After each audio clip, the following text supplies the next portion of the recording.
Hello guys, welcome to my channel. तो कैसे हैं आप सब लोग। मैं आ गई हूँ obsession of the sun prince के नेक्स्ट पार्ट को लेके। तो अभी तक अगर आप लोगों ने मेरे चैनल को सब्सक्राइब नहीं किया है तो प्लीज़ कर दीजिए और मेरे वीडियो को लाइक कर दीजिए। तो चलिए हम स्टार्ट करते हैं। तो लास्ट पार्ट में हमने देखा था हमारा जो जीनो होता है वो जाता है औराटियों के फादर के पास और जाके उनको ग्रीट करता है। और फिर हम देखते हैं अब हमारा स्टोरी स्टार्टिंग होती है यहीं से, जहाँ से वो अंदर की तरफ जाता है और फिर सब लोग उसको घूर रहे होते हैं।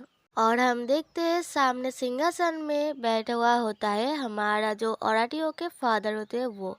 और हमारा जिनो जाके उनको ग्रीट करता है और फिर बोलता है, greetings to your majesty. Sol Lemon है उनका नाम। और वो बोलता है कि सन गॉड के बेटे। और फिर हमें औराटियों के फादर को दिखाया जाता है और वो बोलते हैं हमारे जिनों से कि आशा करती हूँ कि तुम गुड न्यूज़ लेकर ही आए होगे। और फिर हमारा जिनो थोड़ा सा हिचकिचाता है और आसपास देखता है। और फिर हमारे जो औराटियों के फादर होते हैं वो सबको यहाँ से जाने के लिए कहते हैं। तो सब लोग वहाँ से बाहर चले जाते हैं और हम देखते हैं हमारा जो जिनो होता है वो वैसे ही बैठा हुआ होता है। और हमारे सन प्रिंस का जो फादर है वो पूछते हैं तो फिर वो लड़की कौन है। क्या वो कोई पुजारन है स्पेशल एबिलिटीज़ के साथ, या फिर वो वही लेजेंड वुमेन है जिनका हमने नाम सुना था। फिर जीनो घबराते हुए बोलता है, माफ़ कीजिए सर, योर मैजेस्टी, मुझे पता है कि आप इस बारे में बिल्कुल भी भरोसा नहीं करेंगे कि प्रिंस औराटियो आपके खिलाफ जाने की सोच रहे हैं।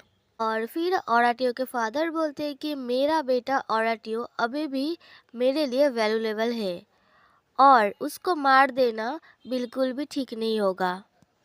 और फिर बोलते हैं जिनो, और जिनो कहता है यस योर मैजेस्टी। और फिर वो बोलते हैं कि तुम ये श्योर करना कि वो लड़की बिल्कुल एक कोटेशन की तरह लगे इम्पीरियल पैलेस की, उसको तैयार करो। फिर जिनो बोलता है कि वो बिल्कुल वैसी ही है योर मैजेस्टी। दूसरे लोग सोचते हैं जब तक वो यहाँ पे रह रहे हैं उनको देख के ऐसा ही लगता है कि वो इम्पीरियल पैलेस से ही है।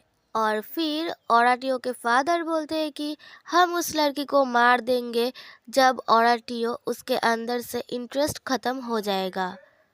और फिर वो इशारे से उस बॉक्स को अपनी तरफ लाते हैं, बुलाते हैं कि मुझे वो बॉक्स दे दो। और फिर वो बोलते हैं तब तक मैं इस बॉक्स को ऐसे ही बंद रखूँगा। और फिर हमें एक हफ्ते बाद का सीन दिखाया जाता है टेस्का पैलेस।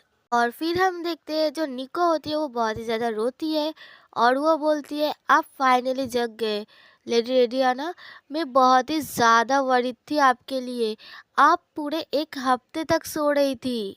फिर रेडियाना अपने हाथों को देखती है और अपने हाथों को छूती है और फिर सोचती है मैं जब स्लेव थी तब मेरे हाथों में एक जलने का निशान था और अब वो नहीं है। और तो और मेरे जो स्किन है वो बहुत ज़्यादा स्मूथ बन गए हैं, ऐसा लग रहा है कि जैसे ये मेरी स्किन है ही नहीं।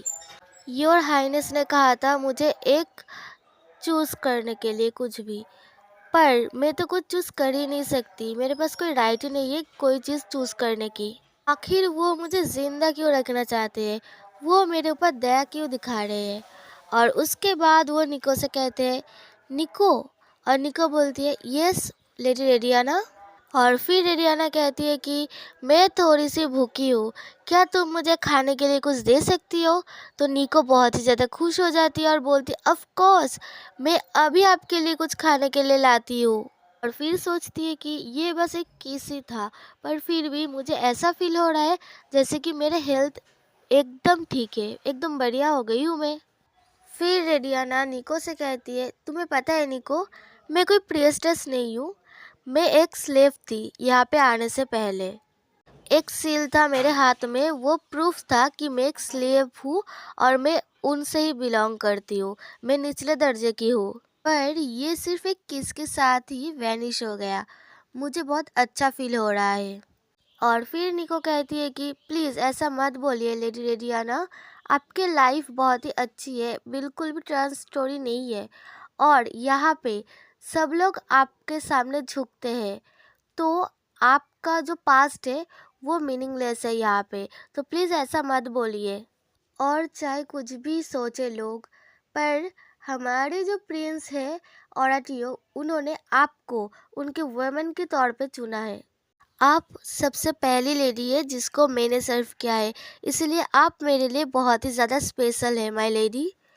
और मैं बहुत ही ज़्यादा खुश हूँ कि मैं आपको सर्व कर पाई माय लेडी रेडियाना। फिर हमारी जो रेडियाना है उसको तो बहुत ही अच्छा लगता है, वो मन में सोचती है कि मैंने कभी भी इतनी ज़्यादा इतनी अच्छी गर्माहट महसूस नहीं की थी। ऐसा लग रहा है जैसे कि मेरा दिल पिघल रहा है और बहुत ही अच्छा महसूस हो रहा है। और फिर वो अपने मन में ही ऐसे बोलते कि तुम्हें दोबारा सोचना चाहिए रेडियाना, हो सकता है कि ये तुम्हारा लास्ट लकी ब्रेक हो। और फिर रेडियाना को ओराटियो के बात याद आते हैं, जब ओराटियो ने कहा था कि तुम्हें स्ट्रांग बनना पड़ेगा मेरे साथ रहने के लिए। और फिर रेडियाना पीछे मुड़ के देखती है और सोचती है, अगर इस दिशा से मेरी लाइफ प्रिंस ओराटियो से जुड़ी हुई है।